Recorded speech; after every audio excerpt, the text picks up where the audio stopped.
Luis Benitez is the inaugural director of the newly created Colorado Outdoor Recreation Industry Office, a position to which he was appointed by Governor John Hickenlooper. He is one of the more experienced, respected, and busiest professional guides and leadership development consultants in the world. He has summited the famed 7 summits 32 times, including being a 6-time summiteer of Mount Everest. Mr. Benitez's first summit of Everest was with the blind athlete Eric Weinmeier, and that was in 2001. Mr. Benitez works to tie the lessons available from the mountains and carry them back to the everyday challenges of life and business. In this regard, he also managed and led the critical thinking and situational leadership seminars in Chile for the University of Pennsylvania's Wharton School, which in turn led to the creation of an innovative consulting group, Endeavor Consulting. Mr. Benitez previously worked with Vail Resorts, where he led talent management and was responsible for the design and implementation of leadership development programming and curricula for the company, as well as assisting in cultural and leadership integration. Prior to his work with Vail, he served as the director of the Rocky Mountain region for Outward Bound Professional for the Colorado Outward Bound School, where he partnered with key regional stakeholders regarding permitting, resource management, operational oversight for programming and structure. So, his presentation today is something I'm really excited to hear about. The outdoor recreation industry will save the world. Welcome, Luis.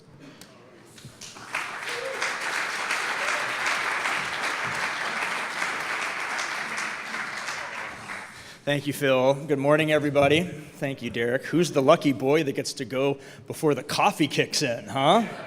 Fantastic. So I want to start with a couple of what may seem like rhetorical questions here in our nation's capital. We all watch the news. We all see what's going on across the country. So if I start asking questions, pointed questions like, who in the room identifies as a Republican, a Democrat, Libertarian, Socialist? Got really, really quiet all of a sudden. Why is that? When we start to ask that question of how we identify, who we identify with, what we identify with, that's ultimately a challenge that we face as an outdoor recreation industry and economy. So if we can get our presentation started here. Nope, not that one.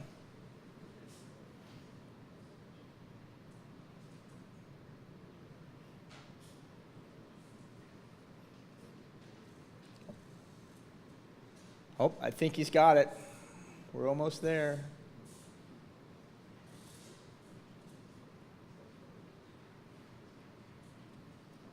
Perfect. Yay! Very good. It brings up feelings, doesn't it? It generates feelings that oftentimes lead to a little bit of discomfort, especially in today's climate. So why should we identify this way? So let me ask it a different way, given everybody that's in the room, in regards to our industry and our community. Who in the room owns a water bottle? How about a raincoat of some variety? Yeah? Hiking shoes, hiking boots, a backpack of some sort, skis, snowboard, oh good, bicycle of some variety, mountain or road, and some way to effectively get on the water and not drown. Somebody own one of those too? It's a little different in the room right now. Look at the smiles. I've seen a couple of nods to your neighbor. Yes, I just got a new pair of skis or that new mountain bike in the garage. That's exciting. What's the difference? They're both passionate subjects. They're both subjects that are driven by how intensely we feel about these things. But based on that passion, I truly have a strong belief that the outdoor industry and everything that it stands for, because of that passion and because of that drive, has the capacity to save the world. Now that's really big. That's a really big thing to say. That's an even bigger thing to absorb, because I don't know if, like you, what you think about when I hear the phrase save the world. I think about this guy. Anybody else? Or maybe this gal, right?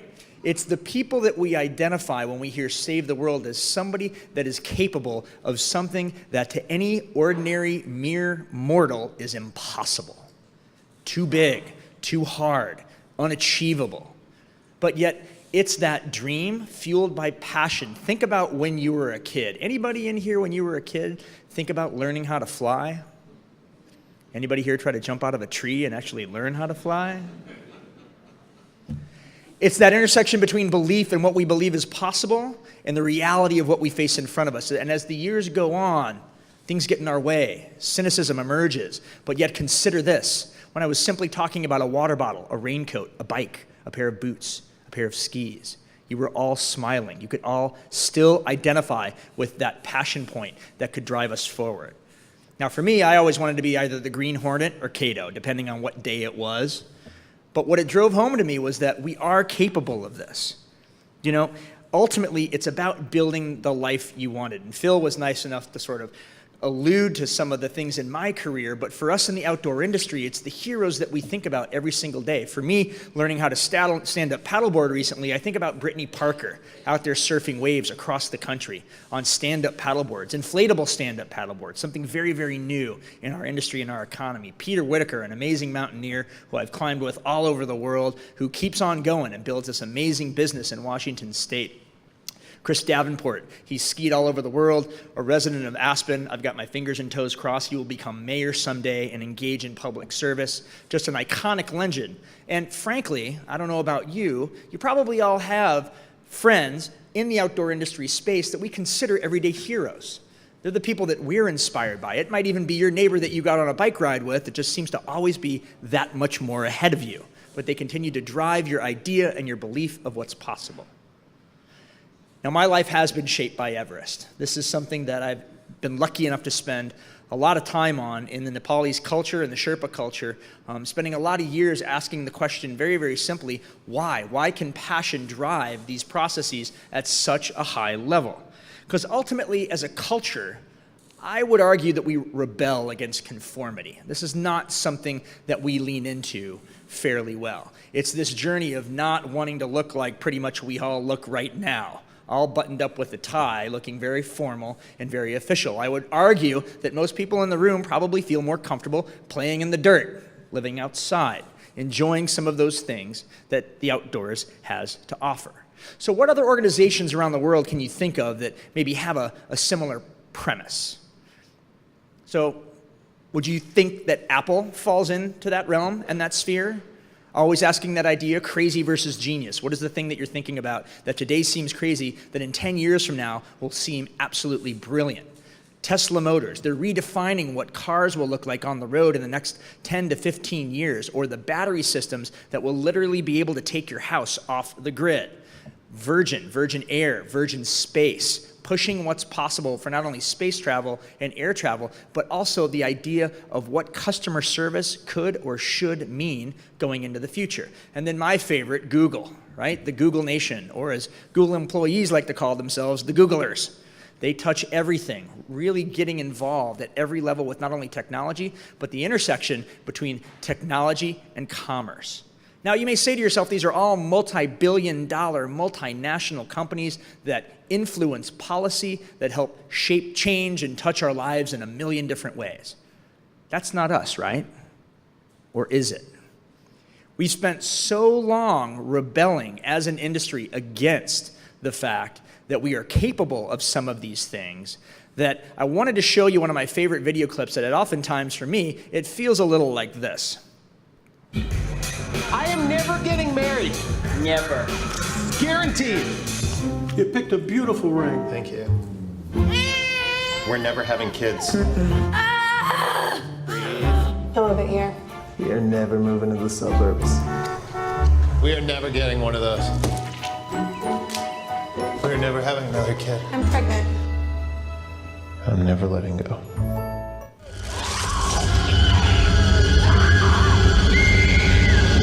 Horrifying. You become the man, you become the person that's in the suburbs driving the minivan, you become this thing where all the toys go into the garage and you never get to do what you want to do. Oh my gosh, That isn't our journey, is it? That isn't what we're about. Consider this. So the outdoor industry in the United States is worth $646 billion in consumer spending, depending on who you ask. It drives over 6 million direct jobs across our country.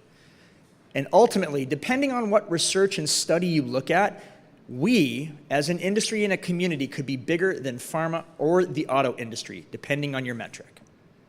Now, that is not the fun kids rebelling against the standards of society. That's us as an economic engine that touches every part of our community.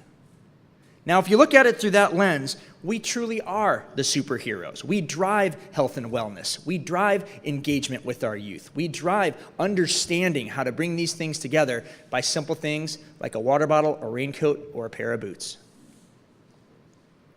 So understanding all of that and knowing that we do have that capacity to guide the way, even if we can't fly, no matter how hard we've tried, and you still have to get on a plane, which I would highly suggest, unlike Tim here, get on the plane but leave your spandex at home.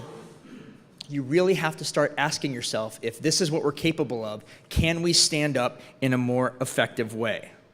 You know, I believe Margaret Mead said it best, never doubt that a small group of thoughtful, committed citizens can change the world. And indeed, it is the only thing that ever has. So in Colorado, we have that firm belief, and we try to celebrate that every single day. And what I'd like to share with you in closing is a video that we put together to highlight that fact, that we are capable of more, that we can celebrate it, and that regardless of how scary it may seem, we do have that capacity to lead the way. So, with regards to all that we do, we drive that economic development while supporting conservation and stewardship. Ultimately, that grows education and workforce training opportunities, not just about finding the new park ranger, but understanding that intersection between commerce and educational development. That leads to industry innovations. If I would have told you 5 years ago you could go to Costco and buy an inflatable surfboard for $500 and go on any body of water without any swiftwater rescue training, you probably would have told me I was nuts, but yet here we are. At Costco for $4.99, you can buy an inflatable stand-up paddleboard. So those industry innovations are what drive us. It's what motivates us ultimately in Colorado and I think across the country to celebrate what's possible.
Thank you.